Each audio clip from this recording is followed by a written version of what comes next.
it's important to realize that even if you're a small business, you can still make an impact. And I think a good way to start that is that if every small business looked at who you banked with, where your super was held, and you certified as carbon neutral, I think that would go a really long way if everybody did that. And it's really not that hard. So I think that's a change, an easy change that people can make.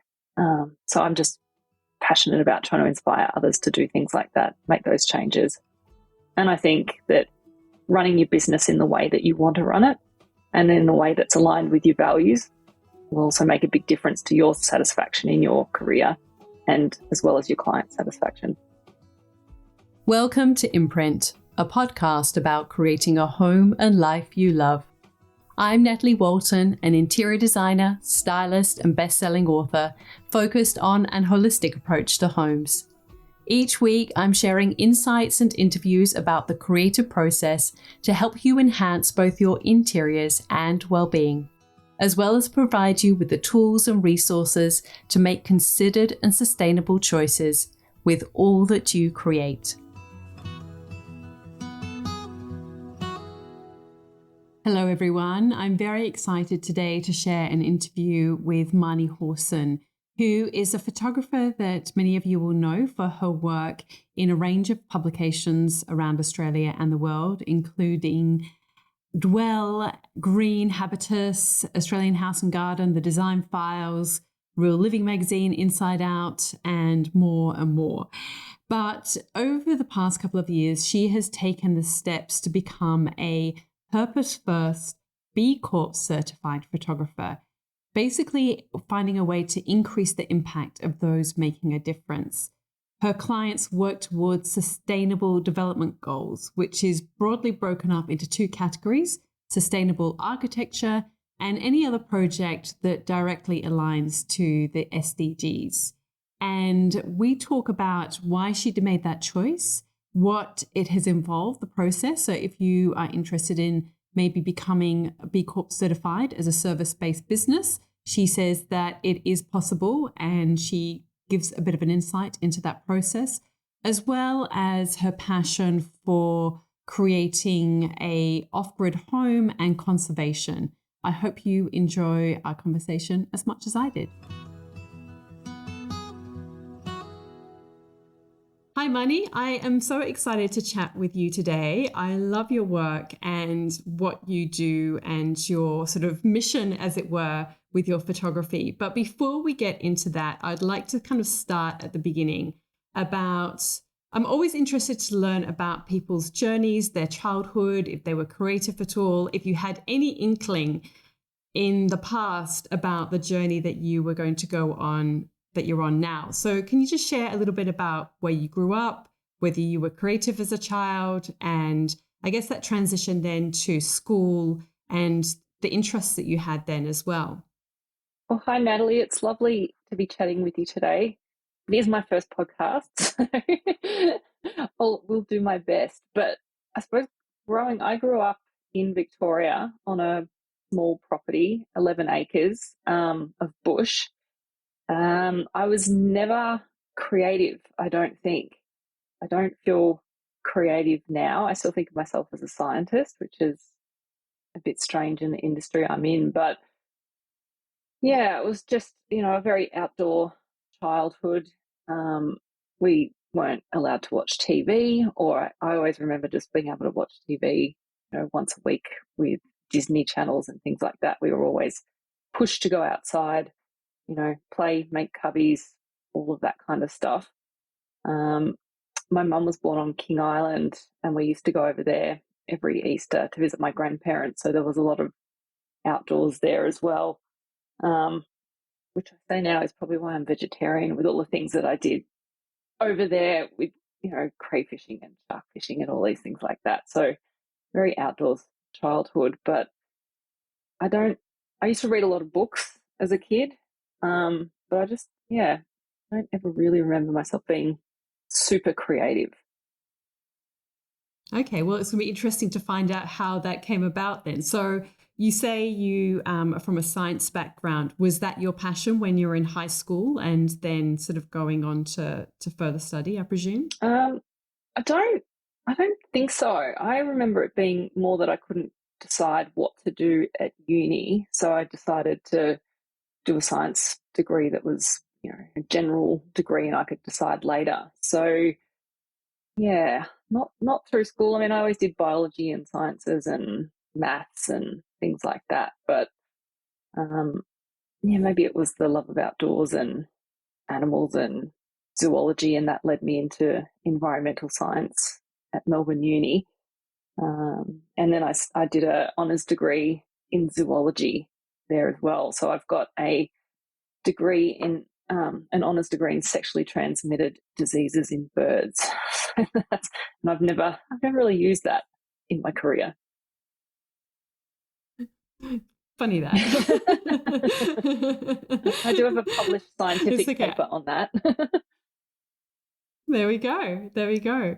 Well, I'm fascinated then. So, how on earth did you end up becoming a photographer? Can you share that with us? Well, I worked as an environmental scientist for about 10 years in my first one out of uni. I remember doing something like 70 job applications to try and get a graduate job. And the consultancy I eventually got a job in was a contaminated land consultancy, and I'd never even studied geology. So, I wasn't even using the knowledge I'd gained from uni. But I did that for a few years and then outgrew that. It was quite small. I kind of learned everything I could and went to a bigger consultancy doing environmental impact assessments on large infrastructure projects. And I did that for, it was maybe a total of about 10 years all up. And then it was a great team when I was there, but then the team kind of, everybody started to leave, it fell apart a little, things changed. And so I was looking for something different, and I went and worked for a really small consultancy where a few people worked from home. And we just moved out here to the Macedon Ranges, which is about 45 minutes to an hour outside Melbourne. Um, I think after doing that little consultancy for a year, I just started to think about what I could do to work for myself. And I'd never had that kind of influence before, I think. We were never surrounded by family or friends that worked for themselves. It was always, I'd always just assumed there was only one path, that you went to high school, then you went to uni, then you got a corporate job, and then you stayed in that job until you retired. Um, so I don't really know where this urge to work for myself came from. Um, but yeah, I suppose I took a year or so trying to think of different things to do, trying out a few little things. I'd never been a hobbyist as a photographer. Um, I did have a little vintage shop on Etsy after we got married out here, and that's about the only link where I had went to clearing sales and things and auctions and bought old things and put them online as a little side gig. And I took photos in what's a little post office on our street front, which was my office at the time. And people would kind of say, "Oh, your photos are great," and it was just like on a white background with some very simple styling.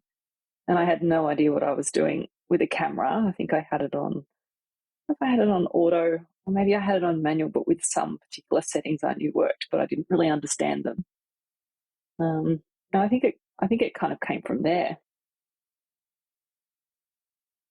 And so, but that's kind of a brave thing in it of itself. I mean, there are many people out there that still just use their phone to take photos. So the fact that you sort of decided that you wanted to actually try and capture these products or these objects with a manual camera, even if it was on an automatic setting, I mean, that sort of shows, I guess, a curiosity and a confidence as well, I guess, to sort of to try, because I think people can get so fearful of doing something that they haven't done before. But you obviously felt confident enough to kind of give it a try with the sort of DLSR camera.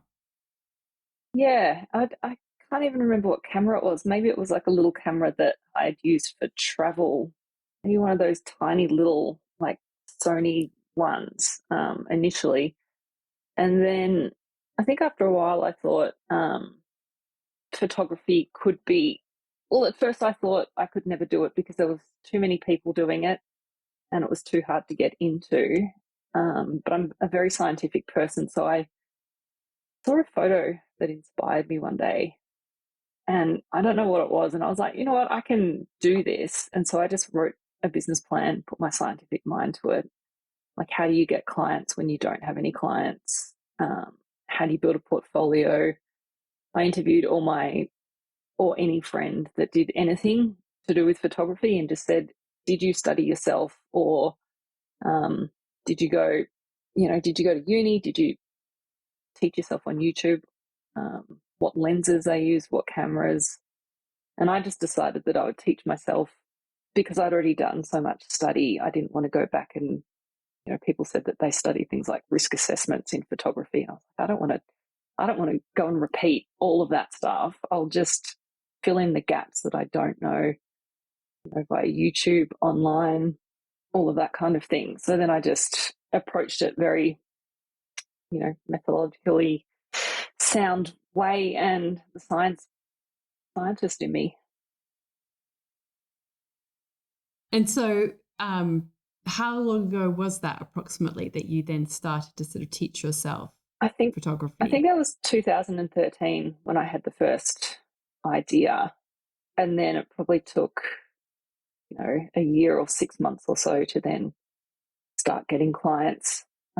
My first project was an honest trade. I called it an honest trade, and that was the time before the lost trades became a thing. Do you know them? Down in Victoria? As in like old, yeah, like the sort of old skills. Yeah, is that what you mean? There's a big festival down here now with lost trades, but it was a couple of years before that. But it was a similar idea where mine was more like if it was hard work or a manual trade, that I would find 20 people, go take photos for free for them and pick the 20 best photos and then put them up on my website, and that would become my portfolio. So it was things like potato farmers, truffle farmers, coppersmiths, bookbinders, things like that. So that's how I made a portfolio when I didn't have any clients. Yeah. And so then what? Like, how did you then, obviously, like getting a portfolio is a really important thing. And it sounds like you followed your interests in terms of the types of subjects that you wanted to capture. But then how did you go about finding clients? And I'm also curious, when you sort of did your research, I guess, before you started taking photos and asking different people, were there some light bulb moments other than the fact that you didn't want to study risk assessment at uni? Like, did people sort of share any insightful tips with you in terms of, getting into photography or how to approach this whole journey? I don't remember any amazing tips really. I really did this in a pretty solo kind of way, which isn't how I would love to do it. I never got to go out with another photographer and learn off them. I've never gone out with someone else who's shot something to see how they would do it, which I think would be so valuable in picking up practical tips and compositions and how someone approaches it and thinks about it.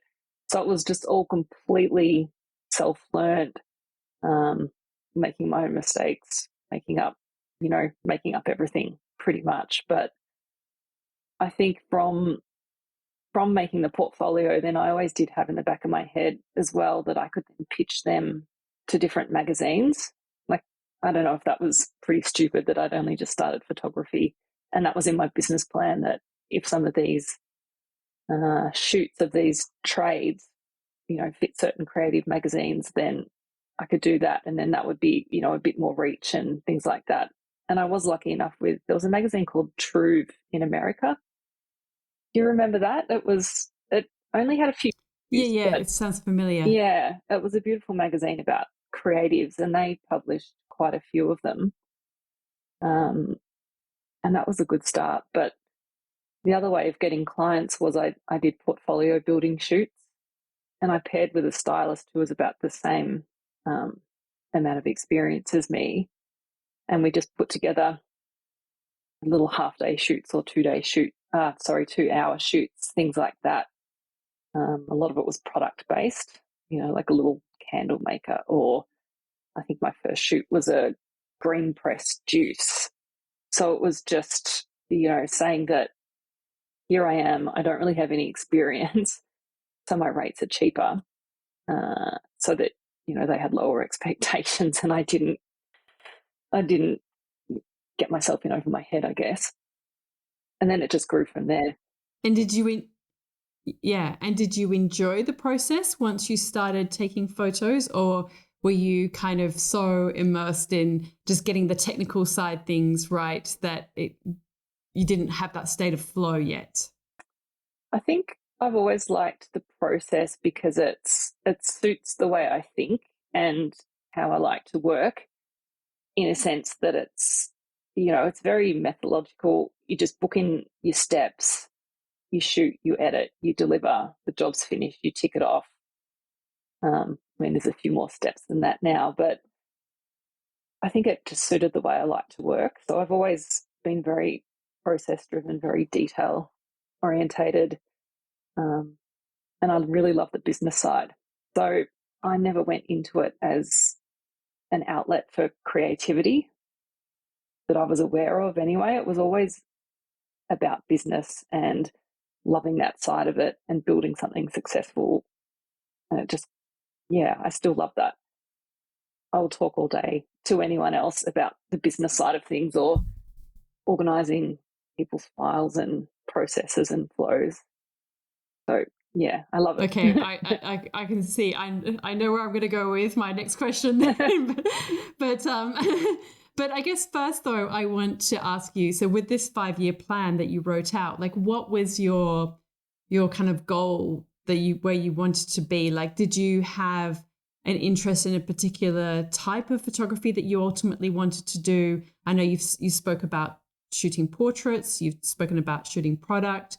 I mean, now you're really known for a lot of your interior work. Was that always something that you wanted to work towards? No, I don't think I had an idea when I first started. I did always, even then, have an interest with small businesses doing sustainable things and running their business in a sustainable way, but it wasn't as much of a focus back then. I think it's just as I've gone on in the last 7 or 8 years of doing it, it's just narrowed more and more. So I've kind of come full circle a bit back to what I studied and what I'm really passionate about. And I think it takes a while to get to that point. When you first start out, I said yes to everything. I said yes to working weekends. I said yes to shooting, for only an hour if they wanted. It was just yes to everything. And then as you get more and more work, then I think it's a privilege that you've got enough work that you can start narrowing what you're doing, going back to what you're interested in and really niching down. And how long do you think that took you to get to that point? Well, I got busy pretty quickly, actually. Probably within a year, I was very busy, and then it's almost like saying no has always been the hardest thing. So you're saying, I start off doing 3, 5, 7 shoots a week. It could be just crazy, and then I think over the years, then you just start to refine that and figure out how you like to work. Get to that point.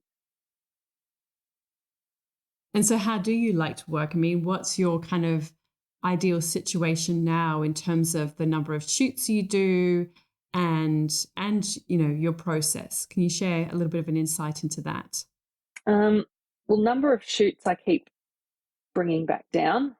So I think maybe 2 years ago I was probably on average doing 3 a week. It could get more if you're away interstate and you would end up shooting 7 days in a row, and that's too much. So a year ago I said I'll only like to do 2 shoots a week, and I made that happen. And then this year I brought it back down to 1 shoot a week. And so far, until this week, I've been pretty successful in keeping it at 1 shoot a week. But I think it's being a bit smarter as you go along about what you're doing as well. So by me refining what I'm doing and getting rid of certain types of jobs, it's also looking at the business side of things, and if you can earn more money by being smarter about the way that you're working, it frees up time that I can then do other things like pro bono jobs and things that I'm passionate about. Okay, so now this, you sort of say that you're really passionate about working towards sustainable development goals, and that you've become a purpose first B Corp certified photographer. How, you've sort of spoken about, obviously this has been a sort of thread, I guess, through all of your work, and all of the things that you have done, I guess, to this point. Why did you decide to go down that path, and why was it important to you, and what has been the outcome of that? I mean, have people gravitated towards that? Has it been that you've had to educate people about it? Can you share your experience about this whole process? Well, I think I only found out about B Corps a couple of years ago. I didn't know what it was. I can't remember where I read about them, but it just resonated with me and my values in my personal life and my work life. And I kind of talked about doing it for a year or so. And I was like, I'm going to do it. I'm going to do it. But I was so busy shooting that I just never got started. I mean, maybe for everyone, we should actually say what B Corp is, because not many people know. But in a nutshell, a certified B Corp, businesses that meet the highest standards of verified social and environmental performance, public transparency as well, and legal accountability. And it's about balancing purpose and profit. So when you're undergoing this certification, which is a lot of paperwork, very stringent, which is great because you have to prove everything that you've said you've done. You just measure your impact across 5 areas, which is workers, customers, governance, environment, and community. So it's about a way of running your business. And when I got sick of talking about it and saying that I was going to do it, I'm like, no, I have to do it. So I decided at the beginning of last year I would carve out some time. So it was a matter of saying I won't shoot the first week of each month for as long as it takes me, and dedicating that time to sitting down and going through the assessment, in which case I also hired a B Corp consultant, which are available now just to kind of direct you through it. And the person that I had, Ali from Futures, she was amazing and really helped me figure out which questions I had to answer. It's a bit like it's a rabbit warren. You answer one and then it takes you off into these other areas. So if you get the first question wrong, you might go too far down the path. So that's how I approached it. And it took until April, and then I submitted it, but I hadn't finished all the verification and paperwork and all of that. But there was such a big wait time that it was better to get it in. And then I probably finished it around June, and then it sat there for about 4 or 5 months because there's been so much interest over COVID and the pandemic. I think a lot of people have been doing these assessments, so there's a big wait time at the moment. But it took me till November, and then I was certified, which was great just to finally say that I'd done it and join this community. I mean, there's only 5,000 B Corps around the world, maybe about 500. Oh, really? Yeah. It's quite a big movement for how little businesses there are. Have you heard of many? Like you're familiar with? Oh, yeah, definitely no. I mean, I know of Armadillo, the rug company, Yeah. they're B Corp certified. Locally, because I live in Byron Bay, the farm, they went through B Corp certification. I don't know if it's something that do you have to review it every year? Every 3 years you have to review it. It's a points-based system, so you have to get a minimum of 80 points out of 200. And I mean, there's things like I don't have any workers, so you don't get any points in that area, but it's made up for it in other areas. But I always thought that being a one person business that also offered a service, not a product, would be really quite hard to do. But I guess it wasn't different than any other business, just a much smaller scale. So it was great to do it and then inspire other small businesses that they can do the same thing, that you can still make change even if you're a really small person. Yeah, that's what I thought was amazing when I sort of heard that you had done this. I mean, certainly I had never even considered that a photographer or a service-based business might do this. Do you know of many other photographers that have gone through this process? I don't think there are in Australia. I think there's a couple in America.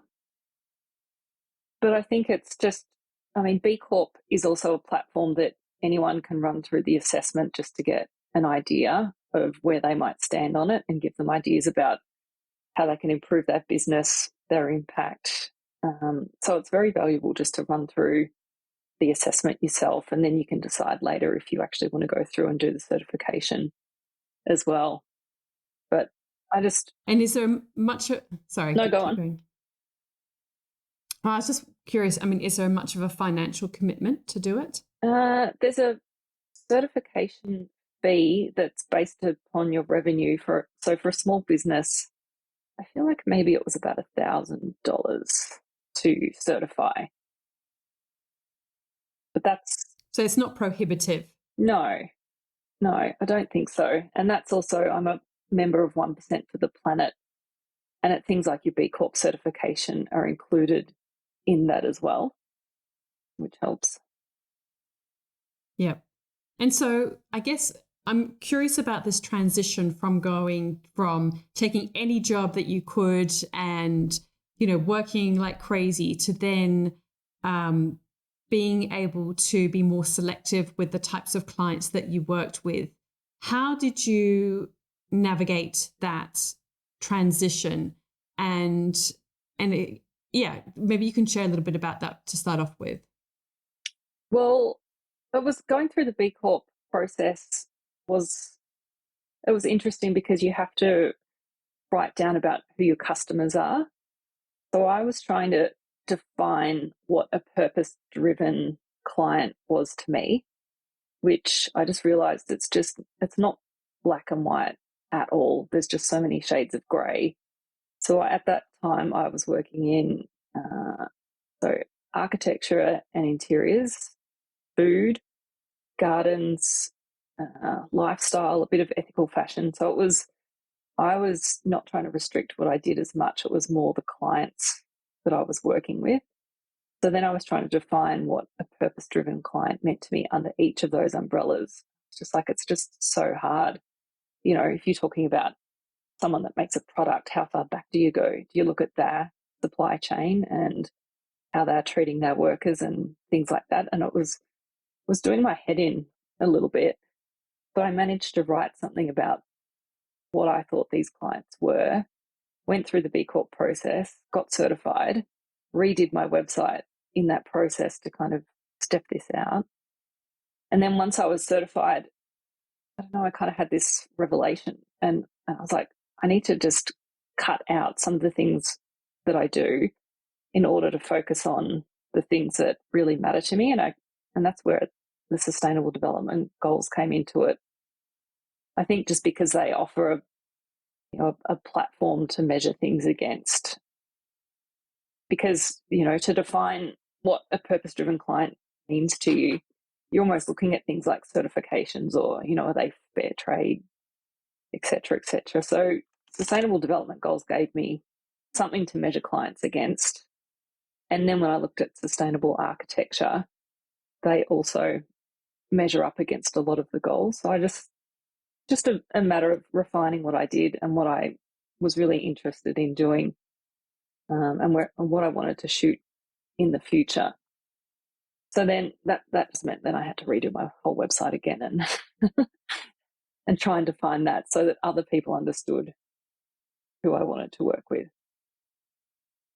And so, what are sustainable development goals? Can you explain that? Well, the UN came out with 17 of them a few years ago, and it's Oh, now you're putting me on the spot. If do you want me to talk about what they You all? don't have to tell me like every single one, but can you just sort of like, kind of explain them a little bit, like what the kind of the essence of them is? Well, it was they put together these interlinked global goals, and it was all about being a blueprint to achieve a better and more sustainable future for everyone. So it was set up in 2015, and they want to achieve them by 2030. So I mean, let me read a couple. There's a few. There's things like no poverty, zero hunger, good health and well-being, quality education, gender equality, sustainable cities and communities, and under each one of them, they've got some guidelines. Yeah. So you assess your clients against those goals? Is that what you mean? Well, it's more if the clients are working towards those goals. So it's if people don't know what the SDGs are, then they're probably not my clients. So that was quite easy because, some people were saying, do you have to explain it to them, and how do you know if they're working towards them? And I'm like, well, the clients themselves are very focused on them. So it makes it easy for me. If I talk that language and they understand it, then we can work together. Did you have some clients that, obviously weren't aware of what SDGs were and you had to let them go, and maybe you liked them as a client, but they weren't now fitting this profile that you were sort of seeking out? Was that hard? Yes. Saying no has always been really hard for me. So, I mean, in a way, it made it better to say no to new clients because it was very clear about who I wanted to work with. But existing clients is hard, especially when you've worked with them for a number of years. I have had to kind of break up with a few, but they are very good and understood why I'm heading where I'm heading, and if it doesn't fit to that, then it's okay. So I've been referring a lot of work elsewhere recently. But no, it is great because I think when you're working with like-minded people, it's just everything is so much easier. It's everyone's values driven. You want to achieve the same goals. It's greater purpose than just profit. You're trying to make the world a bit of a better place and decrease your impact upon it. So obviously, though, when it comes to all of this, you still have to, earn a living. You might have a mortgage to pay, bills to pay, whatever it is. Are there enough of these clients out there for you to still, earn a living and kind of reach your financial goals, as it were? Definitely. There's more and more people working in this space, I think, than ever before. It's just a matter of I went down a rabbit hole of generally Instagram, and I'd find one sustainable architect or something like that, and then look at who was following them or who they were following. And I made this big list, this big spreadsheet with my scientific mind, the way I like to work. And I just started cold emailing a lot of people. And I started doing this probably 18 months ago or so. So it was more about I had this set of clients and I wanted to shift to a different type of clients, and how do I get from A to B. So it was just a slow process of connecting with these kind of clients, and over time finding more and more. And most of the work I'm doing now is in sustainable architecture.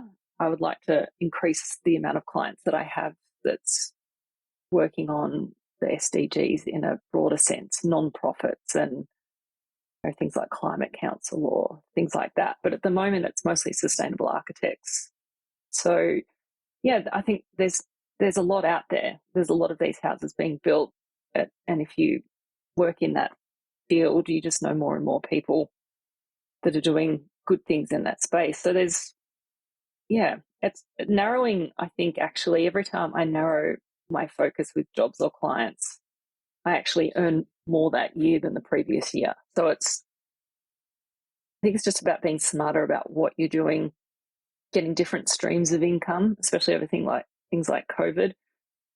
I mean, I made a print shop like every other photographer in COVID, mostly due to my good friend Belle Hemming, who I work with a lot as a stylist. She just kept hassling me to do it so that she could put them up when she's designing houses and interiors. So I finally did that. But I kind of stepped out at the end of the year. What are the different revenue streams you can also get from photography? And it's not just taking photos and having a client. And then just being a bit smarter about looking at those kind of things and how you can diversify. And so have you diversified in other ways other than doing the prints? Well, with architecture, it's a lot of publications as well and licensing. So I'm probably a bit different to a lot of architectural photographers where I've always kind of managed the press and publication side of things. So that makes a difference in also educating clients about licensing and magazines and making sure that there's still a value attached to photos in this day and age where everybody's reposting things for free on Instagram, and magazines will take images for free if they can. But if it comes from the photographer, there's always generally still a budget there. I also do a little bit of mentoring on occasion. There's mentoring, licensing, publications, prints, shooting, things like that. Yeah. Okay. Yeah. Because it is, I mean, the whole, like you say, like this whole thing about images being used, you know, freely and loosely on Instagram. And I mean, it's kind of a double-edged sword, isn't it? Because sometimes, obviously, when people share your work, it's a way to, you know, people to find you, and that can lead to opportunities. But then also, obviously, you know, there's time and effort and energy and money and all of that goes into creating images. So I see it both ways. I mean, I have that with my own work, and yeah, I think it's a bit of like the wild west Instagram sometimes.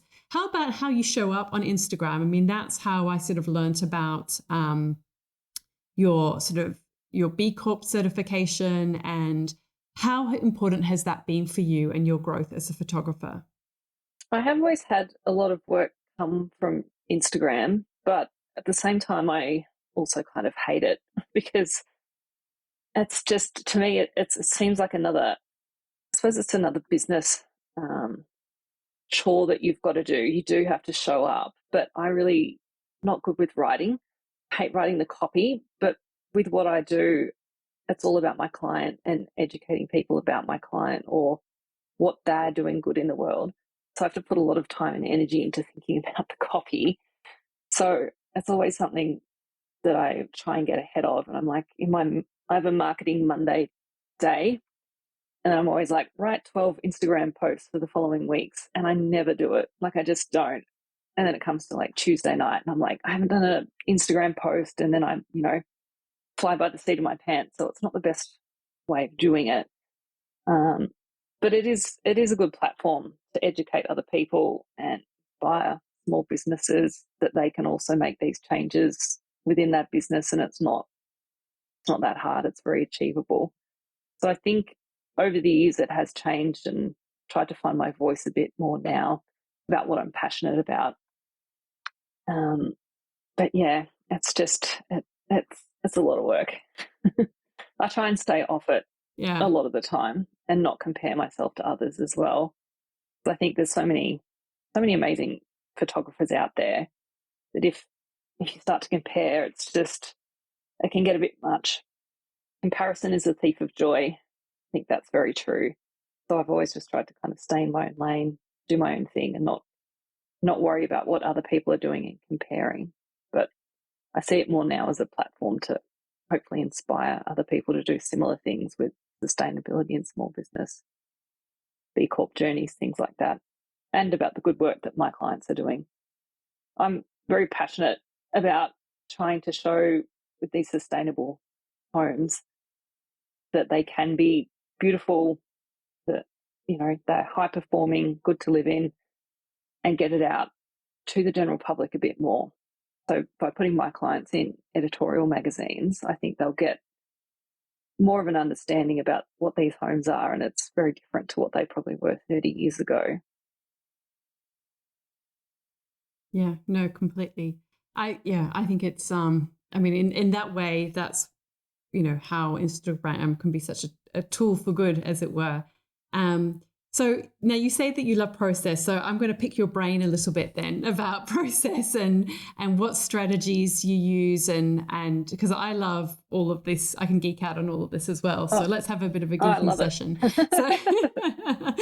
all right. So there's two main things that I can really think of that I'm really interested in, and I think lots of people struggle with. One is, I'm curious. I mean, I don't know if you take photos on your phone at all. Do you use your phone at all for taking photos? Not good ones. Just for your own Just, pleasure or recce or anything like that? yeah, terrible photos. Yeah. Okay. That's so funny. But do you have, I mean, how do you manage the photos on your phone? Like, do you ever get them off your phone? Do you have a filing system? Like, or do you just leave that on there and you're just all about the photo, managing the photos on your camera? Oh, well, yeah, my camera roll is a bit of a hot mess. So my processes and how crazy I am about this kind of stuff doesn't apply to my phone, funnily enough. Like my filing system for my raw files and project management is next level, but not my camera roll. Okay, all right. So let's hear about your next level, your project, your filing management for your photos from your camera. Can you share how you do that? Well, it's just all, I think people are always, I don't know, either envious if they're not good at admin or, just astounded by, I always know where things are. Like I was just working with um, Ali Heath, sending her she's a writer in the UK I work with a lot. And I was sending her some images and things. And she was just, I think, she probably won't mind me saying that she was just like, I need you to come over here and like sort out my whole computer.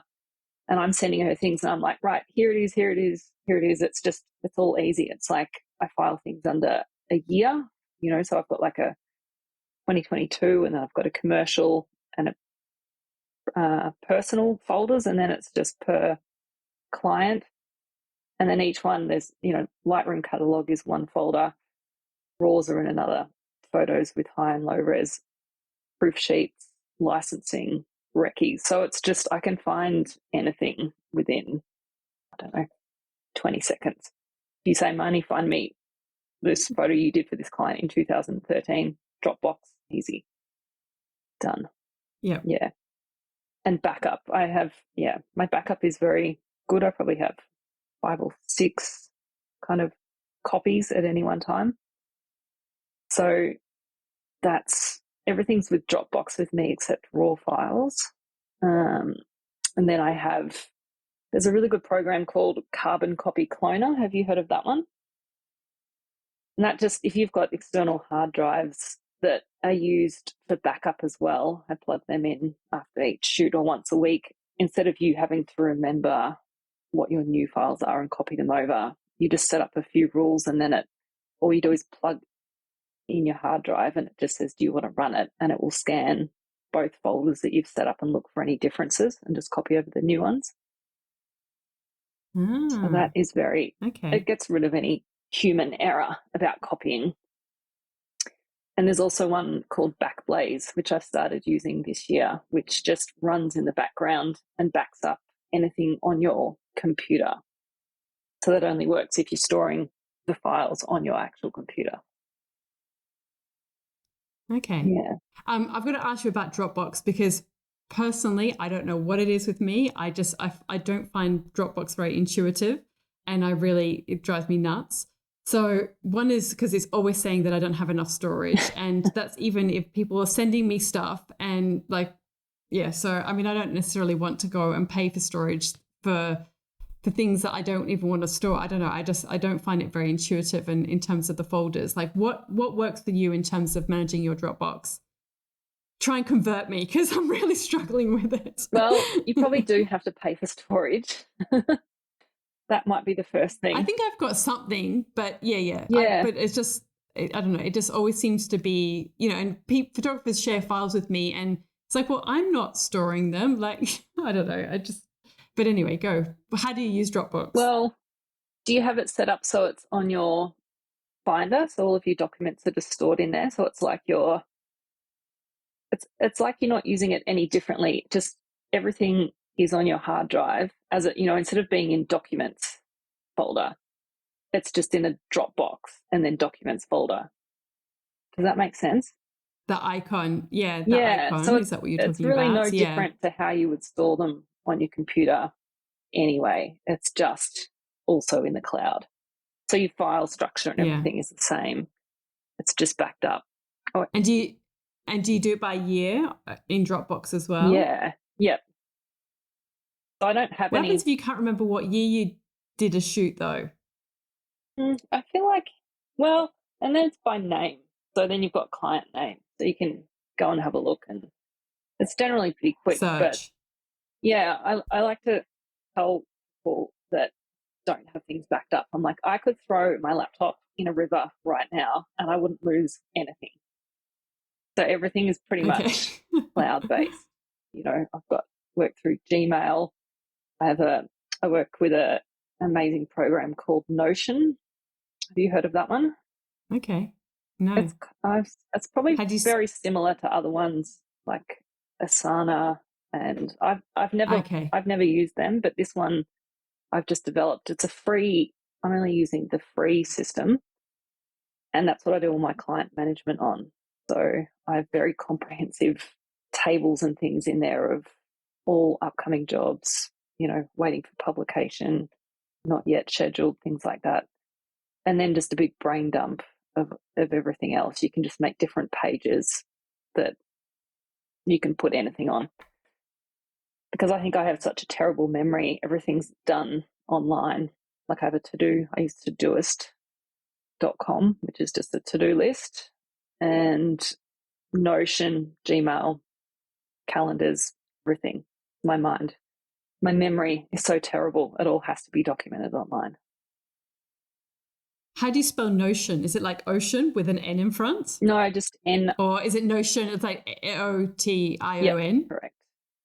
Okay. Yep, All right. that's a good one. Okay. We Free. use Asana, but yeah, I'm just curious about that. I'll check that one out. And what about your process then for actually doing shoots? Like when you go into shoot a space, can you kind of provide some insights into like your gear that you use and what's your plan of attack whenever you go into spaces? Well, I've recently made a decision which has made it easier for me where I now won't shoot architecture without a stylist. So that's a big one this year because I found I was always trying to convince clients that it was worth the expense. And I just got to a point where I'm like, I remember talking to a good client of mine who's a builder and builds passive homes.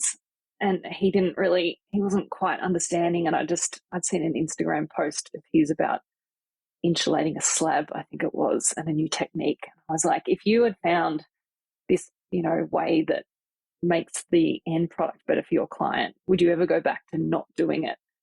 And then he was like, oh, I get it. And I'm like, well, that's how it is with a stylist. I know it can get much better photos, much easier for me. I can concentrate on doing the photography. So that's been a good one for the process. So I always work with a stylist now. I use Sony gear now. I converted from Canon about 3 years ago. I've just got Sony mirrorless cameras and lenses, and I'm pretty minimal, I think. I did buy a good light in lockdown, but I don't ever really use it. Pretty much all natural light on a tripod. Got a good wireless system now that just cam ranger that then goes to an iPad. So you can actually walk around with the iPad in live mode and style as you go so you can see where you're moving things. Have you ever used one of them for shoots? No, I mean, sometimes photographers will have the camera set up so that it's tethered Tethering. and it's Yeah. live. Yeah. Yeah, yeah, yeah. Same thing. I just cut the cords out. I think it was originally I was planning on going to Europe in 2020 and I just wanted to have a lighter system for traveling over there. And then I thought this is good. So I just got rid of all my old gear and now I've just got a very, like an iPad mini this big and a little cam ranger so you don't trip over cords. But as for shooting a space and a process is, I don't really have a system. That's probably, I mean, I look for light when I go in, what the light's doing throughout the house in a day. I generally work backwards from sunset for exterior shots, and I'm just a very bad morning person. I hate mornings. I don't like mornings. I don't know what the light really does in the mornings because I'm never up that early. So I know a lot of people would be the other way around, but I've always just worked from sunset. I like that much better. But I think I'd be very terrible at teaching people how to go and see a space because I don't know if it's something that you just have and it's very individual and everyone would see it differently. But I do find interiors a lot easier than exteriors, that you can just walk in and kind of be like, there's a shot there, there's a shot there, there's a shot there. Whereas exteriors, I feel like there's just so many more options.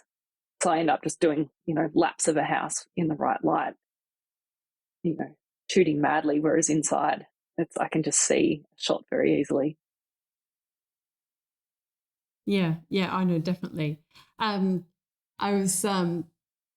was going to ask you as well then about your mentoring. I'm very curious about that. So what kind of things come up when you're mentoring people? What kind of roadblocks do people have, and how do you help them in that regard? A lot of the recent ones have been to do with licensing and pricing. So I think a lot of people run into issues when you don't have all the right documents set up from the very beginning. If your contract isn't watertight or doesn't have enough information in it, and then clients don't understand licensing, that's always a bit of a battle to get them to understand it. So I've always just had it from, I don't really run into any issues now because it's at every touch point when you first talk to a client. You send your rate card, send a client services agreement. You just keep talking about licensing. So it's, it's out there in the open. They start to understand it. And then it's usually not such an issue. Can you just explain that for people who might not be aware of what the issue is with licensing and photography? Well, the biggest issue generally for photographers is clients thinking that they own the photos and can pass them on to anybody else free of charge. So it'd be like an architect paying for the shoot and then passing the images on to the interior designer and the builder. Whereas what they're actually doing is purchasing a license to use the photos. And the way I explain it is generally that, or what my licensing is that they can use the photos to market their own business pretty much in any way. So as long as it's promoting themselves, then that's okay. But they just can't pass it out to other people that were also involved in the project. So that's a big issue that a lot of people have. And that's why I said it kind of comes down to your contract and how you explain it, just making sure that the clients understand that what they can and can't do with photos. I mean, I think people compare it to things like Netflix or Spotify, just because, you're purchasing a subscription to that. It's not that Spotify can only give out one membership. They're selling thousands and thousands of memberships and you're buying one license. It's kind of like that with photos, that the photographer could sell some images to the person that's making the kitchen taps, for instance, and making money from that sale. So just because the client has bought or paid for the photos doesn't mean that they own exclusive rights to it unless you've given it to them. Do you set a time limit with your licensing agreements, or does it depend on the client? Generally not, but everyday kind of clients. Mine's worldwide and in perpetuity, just to make it easier. I know that some people put, 1 year, 3 years on them, but I think that's for bigger clients, big commercial clients. That's different, but for the type of clients I have, I just keep it simple. Okay. And I just also would love you to share your experience of why stylists are important on a photo shoot. What I mean, I know what I do when I go on a photo shoot, but as a photographer, can you just share with people what a stylist does on a photo shoot and how they make your life easier and how you work with stylists? Well, I suppose it's, especially with architecture, you're going into a homeowner's house who's doing a favor for the architect by letting them have the shoot. So they're not heavily invested into the shoot as much. And if that, just living your everyday family life, there could be a lot of clutter, mess. Photo shoots are mostly about taking things out. So it's very minimal. So a stylist can declutter, clear a space, and then kind of bring things back into it that work for the space.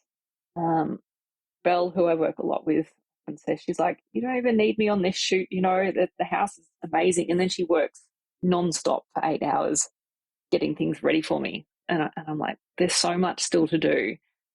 You work so hard to clear it and make it look beautiful and help. So that just leaves me enough time to kind of think about framing and composition and the technical side of things without me trying to clear away everything and swap doona covers and bring in flowers. And because that's the other thing, I'm pretty good at styling for a scene in terms of moving things around, but I'm not bringing in different doonas and rugs and cushions and pillows and all the little things that can help as well. So I think it's just very valuable. It's really a partnership, I think, to make the photos. Yeah, no, completely. And I think that when you work regularly with somebody, it becomes such a collaborative process. And I mean, I personally really enjoy that. So, yeah, I thought it was interesting to hear your perspective from a photography point of view about the value of styling. So Yeah. obviously that's something I'm passionate about. So, Well, all right, we'll just, sorry, continue. I was just going to say it makes it a lot more fun as well on the day. You've got someone that you work well with and you kind of end up almost thinking in the same way. Like we often go in and you like push something a centimeter to the left and then Belle's like, I was about to do that. So it's, once you work a lot with someone, you end up kind of thinking the same way. Good. Yeah, you have a shortcut language as well. I work a lot with Chris Warnes, and I mean, we've been working together for, I don't know how, like 15 plus years. And I mean, we can just say one word or like look a certain way, and we both know exactly what the other person yeah. wants. And yeah, which is handy if you've got like homeowners hanging around or clients or any of that sort of thing. So your own secret language. Yeah. All right. I'm going to go into some quick rapid fire questions just to get a little bit more of an insight into you and just share whatever comes to mind. And yeah, just look forward to hearing your answers. So the first one is, which 5 words best describe you? These ones are so hard, but I think I'd say in terms of a business sense, purpose-driven, impact-focused, collaborative, positive, I guess. I always see the positive in things rather than the negative. And I guess detail-oriented, which comes back to the business side of things. And I always need to know why, which is probably pretty annoying for people. If people tell me to do something or explain something, if I know why, then I'm fine to do it. But if they're just like, I need to know the steps, it must be the scientist in me. Yeah. No, I can see all of that. That all makes perfect sense. What's the best life or career lesson you've learned? I think there's a few. One is done is better than perfect. You can procrastinate a lot because it's not right. And then it just, months go by and you haven't got it done. So just get it done, get it out there, and then perfect it afterwards. Don't be scared to say no as well, I think is a really good one. I mean, it took me years and years to get better at saying no, but I think it just narrows down what you want to do and frees up time to do other things. Because if you're saying yes to everything, you're also saying no to the opportunities of projects and things that haven't yet come to you because you don't have any time left. I think a good one for photographers is don't show any work on your website or social media that you don't want to be hired to do. Because as soon as you do, you just keep getting hired more and more for that. So it's not to say you can't do that work, even if it might be for, you're doing it for the money, but just don't show it. Just show the work that you really want to be hired for and are passionate about. And I think just other good career lessons are things about setting your own goals and making your own choices and pave your own way. Just don't worry about what other people are doing. Like I said before, I think that comparison is the thief of joy is such a big one. And that can be apparent on Instagram. If you're just scrolling all the time, comparing yourself to other photographers, it's no good. Just look at what you're doing, be confident in what you're doing, go to your own strengths. 100% with all of it. What's your proudest career achievement? Achieving my B Corp certification, I think that's a big one for sure. That was accumulation of a lot of work last year.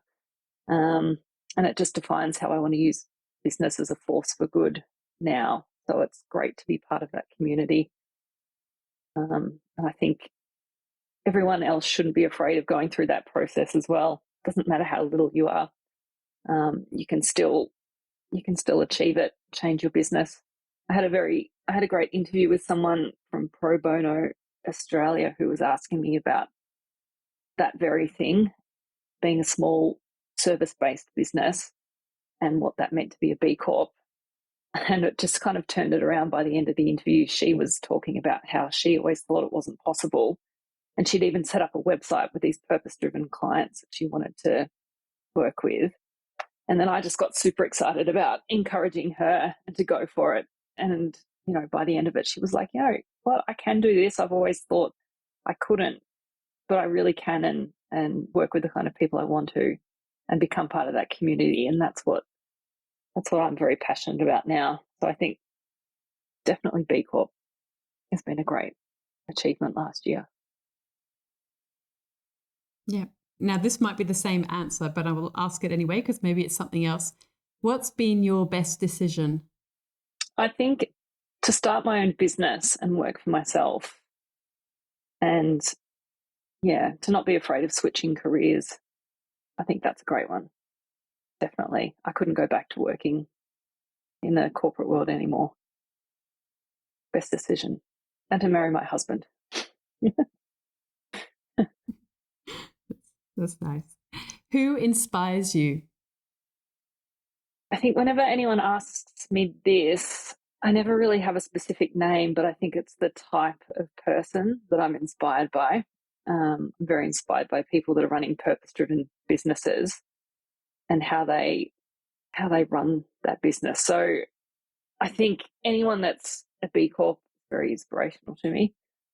I have just met, we haven't talked about it, but very inspirational man for a next kind of adventure that I'm kind of going down the path of at the moment, which is looking at buying land for conservation and building a passive, off-grid passive house on it to really showcase, for one, sustainable houses and how they can still be beautiful and high performing. But the conservation side of it is really interesting because something we've been looking at doing, writing a will, is something I've put off for like 5 years because I don't know what I want to do when you're gone to make a big impact.